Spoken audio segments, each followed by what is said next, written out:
دیکھیں کہ سرکار دو عالم صلی اللہ علیہ وسلم کو داڑھی منڈانے کے گناہ سے اس قدر شدید نفرت تھی، جب شاہ ایران کے قاصد نبی علیہ السلام کی خدمت میں حاضر ہوئے تو ان کی داڑیاں منڈی ہوئی تھی اور مونچھیں بڑی ہوئی تھی۔ فَكَرِهَ النَّظَرُ إِلَيْهِمَا، اللہ کے رسول نے ان سے منہ موڑ لیا۔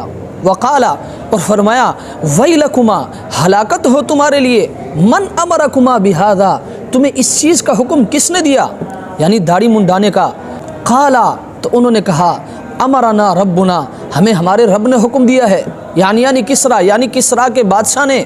تو اللہ کے رسول نے فرمایا فقال رسول اللہ صلی اللہ علیہ وسلم ولیکن امرنی ربی، لیکن میرے پروردگار نے مجھے حکم دیا ہے بإعفاء لحیتی، داڑھی کو بڑھانے کا، وقص شاربی، اور مونچھوں کو کٹوانے کا۔